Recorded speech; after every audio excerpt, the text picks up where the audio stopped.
રાજકોટથી 10 કિલોમીટર દૂર આવેલા ખોબાજીવડા પરાપીપળિયા ગામની ચર્ચા આજે દેશભરમાં થઈ રહી છે।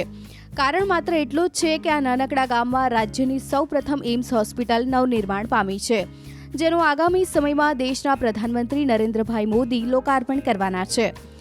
સુખ સુવિધાની વાત આવે એટલે સ્વાભાવિક છે કે મોટા શહેરોની યાદ આવે, પરંતુ રાજકોટ જિલ્લામાં આ ગામ એવું છે જે શહેરોને પણ પાછું પાડે છે। 2011માં થયેલી વસ્તી ગણતરી પ્રમાણે આ ગામમાં લગભગ 2200 લોકોની વસ્તી છે। સામાન્ય રીતે આટલા નાના ગામમાં તો પ્રાથમિક સુવિધા પણ ભાગ્યે જ જોવા મળતી હોય છે, પરંતુ આ ગામ અન્ય ગામો કરતાં ખૂબ જ અલગ છે।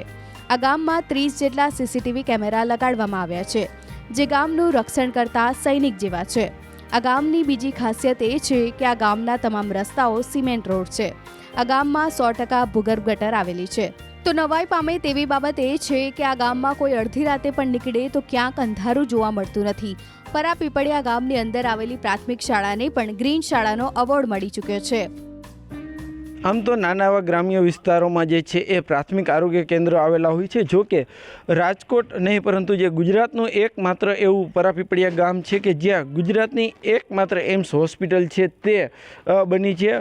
ખુદ પ્રધાનમંત્રી તેમના હસ્તે જે છે આ જે એમ્સ હોસ્પિટલ છે તેમનું લોકાર્પણ કરવા જઈ રહ્યા છે, ત્યારે પ્રધાનમંત્રી પણ આ ગામમાં આવવાના છે। ત્યારે હાલ આપણી સાથે આ ગામના સરપંચ છે, આપણે એમની સાથે વાત કરીશું। શું કહેશો સરપંચ, ખુદ તમારા ગામમાં પ્રધાનમંત્રી આવી રહ્યા છે? અમે તો પહેલાં પ્રધાનમંત્રીનો એક જેટલો આભાર માને એટલો ઓછો કે જે કરીને એક આવડું મોટું એક અમને આપ્યું છે, તો એનો અમે ખૂબ એક આભાર માની અને જે વસ્તુ આજે આપણે જે અમદાવાદ, બોમ્બે, જ્યાં કોઈ આપણે ગામના સૌરાષ્ટ્ર કચ્છને જવું હતું ત્યાં બધાને હવે પૂરેપૂરી અહીંયા આપણે સુવિધા સારવાર મળશે। તો જે કરી અને એક અમારું પરાપીપળિયા ગામ ખરેખર એક કિસ્મતવાળું અને એક ભાગ્યશાળી કહેવાય કે એક વડાપ્રધાને અને આપણે પૂર્વ મુખ્યમંત્રી વિજયભાઈ જો અહીંયા એમ સાહેબી, તો દોનોનો અમે એને ખૂબ અમારા ગામ વતી હું એનો આભાર માનું છું। શું કહેશો, ગામની વસ્તી કેવડી છે અને ગામમાં જે છે હવે એમ્સ બની છે, ગામના લોકોનું શું કહેવું છે? અમારા ગામની અંદાજિત 3000 જેવી વસ્તી છે, પણ જે કરી 3000 વસ્તી એક સીમિત નથી હતી, પણ જે કરીને આપણે સૌરાષ્ટ્રનું જે આજે 2.5 થી 3 કરોડ કે 4.5 કરોડ માણસો છે, તો બધાને એક આનો લાભ મળશે અને જે કરી અને એક અમારા ગામ માટે એક સારામાં સારું કહેવાય। જે કરી આજુબાજુમાં અમને બધાને રોજગાર આ તે બધું વધારે મળશે, જે કરી અને અમે ખૂબ સરકારનો અમે આભાર માની છીએ। આ ગામનું નામ હાલ ગુજરાતમાં જ નહીં પરંતુ દેશભરના મીડિયામાં ગુંજી રહ્યું છે। આગામી 25 ફેબ્રુઆરીએ પ્રધાનમંત્રી મોદી આ પરાપીપળિયા ગામમાં નવનિર્માણ પામેલી એમ્સ હોસ્પિટલની મુલાકાત લેવાના છે। પ્રધાનમંત્રીના આગમનને લઈને સમગ્ર પંથકના નાગરિકોમાં અનેરો ઉત્સાહ જોવા મળી રહ્યો છે। એમ્સ બનવાને કારણે આ ગામના નગરજનો પ્રધાનમંત્રી નરેન્દ્ર મોદી, પૂર્વ મુખ્યમંત્રી વિજય રૂપાણી તેમજ વર્તમાન મુખ્યમંત્રી ભૂપેન્દ્રભાઈ પટેલનો આભાર માની રહ્યા છે। એક એવી ખુશીની લાગણી છે કે જ્યારે અમને કોઈ આ ગામની કોઈ ઓળખ નહોતી, અત્યારે વડાપ્રધાન મોદી આવશે તો આખો વિશ્વ પૂરું આખું પરાપીપળિયા ગામથી મોટી ઓળખાણ ધરાવશે। ઉલ્લેખનીય છે કે રાજકોટ પરાપીપળિયા ગામે આકાર પામેલી એમ્સનો ખર્ચ 1200 કરોડ રૂપિયાનો થયો છે, જેમાં 190 ડોક્ટર્સ અને 318 નર્સિંગ સ્ટાફ દર્દીઓની સેવા અને સારવારમાં હાજર રહેશે। 250 આઈપીડી બેડનું પણ લોકાર્પણ થશે, જેમાં 25 બેડ આઈસીયુ વાળા પણ રાખવામાં આવશે। આ હોસ્પિટલનો શિલાન્યાસ 31 ડિસેમ્બર 2020ના દિવસે પ્રધાનમંત્રી નરેન્દ્ર મોદી દ્વારા વર્ચ્યુઅલી કરવામાં આવ્યો હતો। એમ્સ નહોતી ત્યારે કોઈ એવું ખાસ નહોતું, પણ ગામમાં સુવિધા તો સારી જ હતી અને અત્યારે નરેન્દ્રભાઈ મોદીએ પણ અત્યારે બહુ સારી છે।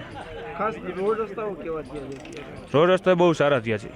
એ સિવાય બીજી કઈ હોટલો વધી છે પહેલાં કરતાં? આ હોટલીનો પણ અમને રોજગાર મળશે ગામને। જ્યારે ગામના ટીપીનું ફાઇનલ થશે ત્યારે પણ રોજગાર બહુ સારો મળશે ગામને। ખોબાજેવડા ગામમાં એમ્સ હોસ્પિટલ બનતા ગ્રામજનોની જાણે તકદીર બદલાઈ ગઈ હોય તેવું જોવા મળે છે। આ ગામને હવે રાષ્ટ્રીય કક્ષાએ અનોખી ઓળખ પ્રાપ્ત થઈ છે। એમ્સ હોસ્પિટલ બન્યા પહેલા આ ગામની જમીનના ભાવ ખૂબ જ સાધારણ હતા, જેથી અહીંના ખેડૂતોની મિલકત પણ પ્રમાણમાં ઓછી ગણાતી। જો કે જેવી એમ્સ હોસ્પિટલ બની કે તરત જ અહીંના જમીનના ભાવમાં પણ 4 ગણો વધારો થયો, સાથે જ રોજગારીની તકો પણ વધી। એક સમયે આ ગામમાં આવવાના રસ્તાઓ પણ ખૂબ જ નબળા હતા, પરંતુ એમ્સ હોસ્પિટલ આવતા જ અહીંના રસ્તાઓ નેશનલ હાઈવે જેવા બની ગયા। વિજયભાઈ રૂપાણીએ જે એમ્સ અમારે ગામની અંદર આપી એમાં વિકાસ જાજો થયેલો અમારે, એટલે અમે ખૂબ ખુશી છે। અને બીજા નંબરમાં અમારે અત્યારે રોજગારી અને જમીનના ભાવ આ તે બધું ફૂલ મળે એમ છે અને વિકાસ જાજો થાય એમ છે. કોઈ પણ અમારે ખેડૂતને આ બધું લાગણી અને બધો ભાવ તાલ સારો મળે એમ છે. ગુજરાતની સૌપ્રથમ એમ્સ હોસ્પિટલ ભલે રાજકોટના નાના એવા ગ્રામ્ય વિસ્તારમાં બની, જોકે તેનો ફાયદો સમગ્ર સૌરાષ્ટ્ર અને ગુજરાતને થવાનો છે. એક સમયે રાજકોટ જિલ્લામાં પણ કોઈક ભાગ્યે જ ઓળખતા ગામને જે છે આજે એક વિશ્વ લેવલે એક ઓળખ મળી છે. એટલું જ નહીં, જે છે ખુદ પ્રધાનમંત્રી પણ આ ગામમાં આવવાના છે, ત્યારે આ ગામના લોકોમાં પણ એક ખુશીની વાતાવરણ જોવા મળી રહ્યું છે. આ ગામની જો વાત કરવામાં આવે તો આ ગામમાં જે છે અત્યારે જે અનેક સુવિધાઓથી જે છે ગામ સભર થઈ ગયું છે. આ ગામના અત્યારે જે છે રાજકોટ શહેર તેમજ અન્ય શહેરોને જે છે આ ગામ સાથે જોડતા રસ્તાઓ છે તે પણ અત્યારે જે ખૂબ જ સારા રોડ રસ્તાઓ આ ગામને મળ્યા છે. એમ્સ આવવાથી જે છે ક્યાંક ને ક્યાંક આ રોજગારીમાં પણ જે છે વધારો થયો છે.